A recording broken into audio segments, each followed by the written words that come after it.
to another one that's just absurd. The 49ers, under Chip Kelly, are now 1-5. His once vaunted fast-paced offense is now viewed as a joke by some in the league. According to NFL insider Jason LaCanfora, one anonymous league executive said, quote, he just keeps running the same poo, and it isn't fooling anybody. Do you think they could bring him back to Oregon? Wow. Damn. Just like that, we're throwing him back to Oregon, Marcellus.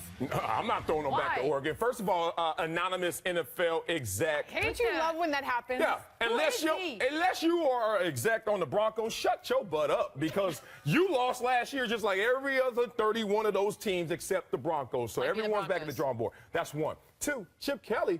Everyone wants to pick on Chip Kelly. Why? Because he has the big name. He has the great style that's supposed to transition, and people say it didn't. Oh, I like Chip Kelly to the tune of, I like Chip Kelly more than a few coaches in this league. If you want to send somebody somewhere else, let's look at this list. All right. Hey, Hugh. Heck no. Hey, Hugh. Heck Hey, no, Mr. 8-8. All right. Sorry. 0-6. Mr. 8-8, 0-6. I'm not good with you. Who's his quarterback? What does that matter? What's Chip Kelly's quarterback? Wait a minute. Chip Kelly's quarterback is a vegan. Marcellus, so he can't even eat meat. Marcellus, his number one wide receiver is a glorified quarterback. Okay, that's great. Are you kidding me? But, all right, look, he has 2 years under his belt, but so far a losing record in the league. Chip Kelly, his first 2 years, 10-6, 10-6. I stand corrected. All right, so Ben McAdoo, get your butt up out of here. I'm good with that. Eli can't even get better, and then you can't even manage Odell Beckham Jr. Jim Caldwell, okay, you had your Super Bowl appearance, but besides that, 2-14, have we forgot that year? What is he doing right now in Detroit? The quarterback situation. That's what's lazy about coaches. They always say, well, who's my quarterback? Can you coach? How about that? But you have to, quarterback and head coaches go together. No, not all the time. They do. Look around the league. Love you, Trent Dilfer. Not all the time. You think Bill Belichick would have the success that he has in New England if he didn't have Tommy Boy? No, but guess what? Vice versa as well. I think there's the continuum is you have to respect that coaches can make a situation better, because no matter who is the quarterback, somehow Belichick figures it out. In all fairness, Chip Kelly came in with a spotlight, and I think that's partly why we expect It's low-hanging fruit. Little quick nugget here. I'm told Chip will not go back to college because he doesn't like recruiting, but he did recruit somebody sitting to my left. Shots. Yeah, awkward. Well, look, I'm a little biased. He did recruit. No, you're just not loyal. No. Moving on. Washington tight end Jordan Reed suffered a concussion against the Ravens in Week 5. He revealed this week, however, that he never actually told anyone he was concussed and played the rest of the game. I got hit in the back of the head. I kind of kept it to myself. I was feeling it throughout the game, but I kept playing. The next day I was doing some exercises, and I started to feel it worse. Marcellus, he's suffered 5 concussions in 4 years. Is it even surprising that he hid the injury? It's not surprising to me. I would have did the same exact thing, being in those moments. I was in those moments before the concussion protocol. I played in that era where if you got a dinger, you couldn't see straight. The thing that you could see is that pot of gold at the end of that game, the pot of gold at the end of the season, that pot of gold for keeping your starting position, and no guy wants to tap out. So I understand now there are thresholds where now there's an independent doctor who tells you you're concussed, but if you're going to leave it up to the player to say, I want to tap out and lose out on opportunities and money. It's like children. Children aren't going to, they don't want to come out of anything. They don't want to go inside. Two things for me. Number one, where were the eyes in the sky? Why is it on him to have to tell his organization, his doctors, that he has a concussion? Every NFL game, there are eyes in the sky watching. But didn't that look like a football play? Watching for potential. That didn't look like a concussion play. That looked like a football play. He got hit in the back of the head. Okay. Well, if you watch football, that happens almost every play. These guys are supposed to be hawks. Look at this. These guys are supposed to be hawks watching these games. Number two, what does it say that in the last part of his comment, I got to take care of my family and do what I got to do? I mean, if you look at guys who've suffered concussions and the amount of just the problems that they face later on in life. You got to guarantee that money. Suicide. You got to get to later on in life. Depression. You have to get some money. That's all you have to make sure. To sacrifice what he could be suffering with later on in life. But he's not going to think that way. No. Because he knows the money's gone. There are 30 dudes just waiting for that spot to open up. And unless they have some sort of way the NFL comes through and makes sure these guys... if we quit or if something happens with us, we get a little money to leave. A nice golden parachute. Some of us more than others to leave.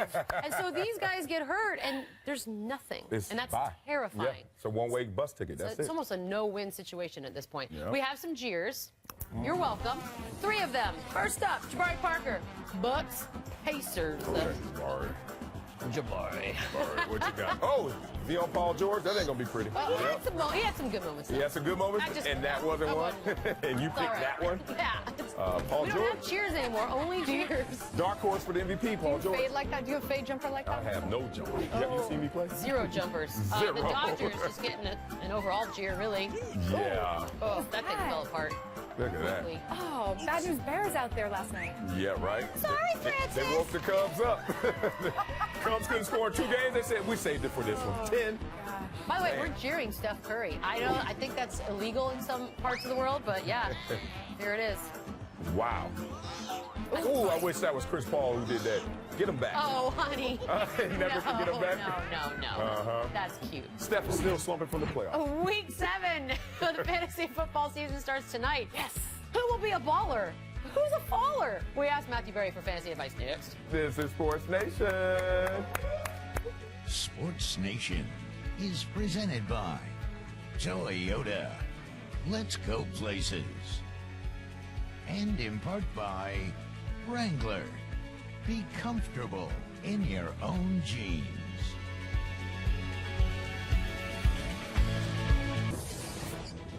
Welcome back. This segment is for fantasy experts only, which is exactly why Matthew Berry, Anita Marks, and myself, we're all here. We call it ballers or fallers. Honestly, I'm just going to say like 7 words. So here we go. Carson Wentz, first up, takes on the tough Vikings defense. Baller or faller, Berry? Yeah, he's a faller. You know, looked like a fluster rookie last week against Washington, repeatedly pressured, sacked 5 times, hit 11. The Eagles really miss Lane Johnson. And here come the Vikings off a bye. Only 2 teams in the NFL have more sacks. And the Vikings have played just 5 games. They're going to get after Wentz here. Feels like Friday. I need a drink right now. But Minnesota, they've only played in 5 games so far this season. They've had a bye. In those 5 games, they've only have given up. I need a drink. Are you too drunk? They've only given up 4 touchdowns to opposing quarterbacks. Go. Why couldn't I do this segment? Hold on. C.J. Anderson. Your mic is off. C.J. Anderson. That's your next guy. C.J. Anderson is a baller, Michelle. Thank you. I know a lot of people worried about Devontae Booker, but Anderson actually outsnapped Booker 57-15 in the last game. He also had 1 catch, 47 yards, and a touchdown called back by penalty on 3 plays. Yes, Booker will be more involved, but honestly, I still expect him to get the majority of snaps against a Texans team that has allowed more than 105 rushing yards to running backs or a rushing touchdown in every game this season. You concur? That's right. I concur. Yes, 4 games. The Houston Texans have given up 100, if not more, rushing yards to teams. So even if Devontae Booker is in, enough yardage to go around. You guys are right so far. Antonio Brown, baller or faller? He's a baller, and it's embarrassing that we even have to talk about this, but I know a lot of people are worried about the injury to Ben Roethlisberger, and they talk about the fact that last year he struggled without Roethlisberger, but the majority of that was with Michael Vick. There was only 1 game last year where the situation was similar. Landry Jones knew from the beginning of the week that he was the starter. He got all the reps with the ones, and in that game against Kansas City last year, 6 for 124 on 8 targets. You don't love the matchup with the Patriots. You don't love the fact that he's without Ben, but he's Antonio Brown. He's still a top 10 wide receiver for me this week. Here's the thing. What do we know about Bill Belichick? He goes into a matchup and he takes 1 player out of the equation. You just got to cross your fingers and hope that that's Le'Veon Bell and not Antonio Brown. But I'm with Matthew here. You don't bitch Antonio Brown and sleep well at night. You just don't do it. That was too much talking. Y'all could have just said it's Antonio Brown. Terrell Pryor, baller or faller? Yeah, unfortunately, he's a faller. That hamstring injury, we just don't know the extent of it. Is he going to be active? Is he not? Even if he's active, could he potentially be a decoy? We just don't know. And so because he's such a talented player, but because of the hamstring issues, and those are so tricky, for me, I'm nervous. I have him as a faller this week. I would not trust him if I had better options. I'm just going to go ditto. Agree with everything Matthew just said. It's because you're both fantasy experts. You should. There you go. We're just trying to talk so you don't have to, Beadle. Thank you. Golden Tate, baller or faller? He is a faller. I know he had the huge game last week and it's terrific, but I want to see it more than once. Don't look now, Beadle, but since getting embarrassed by Antonio Brown in that Monday night opener, which, by the way, happens to a lot of people, the Redskins have allowed just 2 touchdowns to opposing wide receivers in their last 5 games. I expect Marvin Jones to do well in this game. I don't believe it for Golden Tate. Don't want to trust him just yet. Need to see it again. Interesting. So week 5, Jim Bob Cooter. I just love saying his name. My favorite. I know. I love saying his name. He said that Golden Tate was going to get more involved. It didn't happen week 5. It happened week 6. But now, I just 165 yards against the Rams. I can't put this guy on my bench. He's definitely a flex play for me. So I actually think he is going to be a baller. Finally, disagree. A disagreement. Moving on. Phillip Rivers against the Falcons. Matthew. Yeah, Rivers, it's been a bit up and down year for Phillip. He's had 13 fantasy points or fewer in 3 different games, but I believe this game is a crazy shootout. Obviously, the Falcons managed to, take on Paxton Lynch and a less than 100% Russell Wilson. But other than that, teams have been able to throw on them. I expect Matt Ryan to have a huge game here against that banged-up Charger secondary, so Rivers is going to have to throw to keep up with him. Both teams are in the top 3 of the NFL in pass attempts. A lot of scoring for me in Chargers-Falcons on Sunday. Agree with him. 4 games, the Atlanta Falcons defense has given up over 300, if not more, passing yards to opposing quarterbacks. I love Phillip Rivers this week. You guys, I agree with everything you just said. Finally, the quarterback of my fantasy team, which, P.S., is 1-5. Thank you very much, Russell Wilson. I don't care. What do I do? You know what? Only Michelle Beadle would brag about a 1-5 team because she thinks that's better than what she thought she would be at this point in the season. Right. So we're excited about you, Michelle. I think it's going to be another long day for Russell Wilson fantasy-wise. Here's his fantasy point totals per week: 11, 11, 13, 24, and 10. It's been a fairly pedestrian year so far for Wilson. He is getting healthier. At the end of the year, he's going to be a stud. But right now, I think this is a game that's heavy in Kristen Michael because you can actually run on Arizona. They're 17th against the run the past 4 weeks, but they have the 3rd lowest completion percentage against, a league-high 9 interceptions. This game is in Arizona. I think Wilson has a solid day, but he's outside my top 10. Agree. Listen, you just heard what I said about the Atlanta Falcons defense. He didn't put up any touchdowns against them, so he can't put up points against the Atlanta Falcons. He's definitely not going to put up points against the Arizona Cardinals, so I do agree with Matthew that he is a faller. Well, 1-6 has a nice ring to it, if you ask me. Matthew, thank you as always for your expert fantasy advice. Anita, you as well, but you're not leaving. You are, Matthew. We'll be right back. I am. Love you both. Winners and losers next. Time for Pulse of the Nation, presented by Toyota. Sure, we have winners and losers. Let's start with a Lakers fan who brought his puppy to the game. This was down in San Diego. Anita? I love it. I love it. I take my dogs everywhere. She does. If you don't know, I take them to work. Someone's starving for attention. I do. Oh, look. See? Yeah. I took them. See? That's the new one. Oh, look. Is that you? Yeah, that's Leroy Jenkins. I like Leroy, though. I take them. You want to see something interesting? Let me bring Quincy to the game. See what happens. Throw them in a little bag. Nobody wants cats around, dude. Yeah. You imagine Quincy going to a game? 30 of those. That's a game.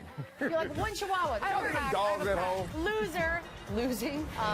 Warriors continue to win, but Kevin Durant was a victim. That's not right. Are you guys all in on the Vegas? Hey, I'm just going Michelle, it's not Friday. I don't know who to tell you whose fault that is. Raiders owner Mark Davis plans to file paperwork in January. He wants to move the team to Vegas. You know this. This is a done deal, right? Oh, it's a done deal. I love it. It's a done deal? You agree? I think so. I'm already moving out there. The stadium. Oh, you are? The stadium, 2 thumbs up. I'm going to commute. I'm going to commute every morning to come back Let me ask you this. Can you Why don't we all put better our city? money in and get a mansion together? And a private jet. Ooh. And then we can do the show from here and then go there. We need a couple hundred people to go All in on this. degenerates like myself who love Vegas. Yeah. Jump on board. Let's go. Oh, who doesn't want to watch Man, the game? at what point do you get sick of that? That's going to be crazy. Never. Winner, carrots. Des Bryant told reporters he sliced his finger cutting carrots while Wait, you don't believe he was preparing soup? What else could he be doing? What NFL player? Come on, he's right there making soup. What NFL player actually cooks for themselves these days? I cooked this morning. I made me an omelet with some asparagus, and then I put some turkey kielbasa in there. Cutting carrots. Yeah. You ever try to open up a can of biscuits? It's like a bomb. In fairness, I cut my finger just opening a box, so I get it. It happens. Look, see, I got my wound right here from this morning. Because you're such a weird lie. You're nasty. You're a nasty girl. You're a nasty woman. Winner, Celebrity Games. Tennis player Nick Kyrgios was recently released from his contract. Now he's going to be free to play in the NBA Celebrity Game. But who's going to know who he will be, Marcellus? Oh, that's messed up. He's recognizable. You're like, he? I've seen you somewhere Really? Because he's before been in the that. studio this whole time, and you haven't even looked over. Take it from a D-lister. He's like a C-lister. Like, you know him more than you know us. Like, you can be like, I know Yeah, that but guy. we're not playing in the celebrity anything. That's Does true. Well, not what you do. Does he even have handle? Not that one. Is he gonna like show out on beat? Oh, I'm not allowed to mention Justin Bieber on the show, right? No, you're not. No, Bieber free. I'm not, Yeah, probably fine. not welcome back. Isn't it obvious he's made more money than he ever imagined? So Yeah, now he's just so- like, I don't care. Yeah, he's like the guy that was born with the talent. Doesn't really care. No, you know what? He'll show He's up when like, he he's has like to, the maybe. rapper who wants to be a professional athlete, or the professional So athlete all who of wants to them? be a I'm rapper. about to say, I'm over here. You have to talk in this ambiguous Maybe. way. I'm right here. Yeah, he is right there.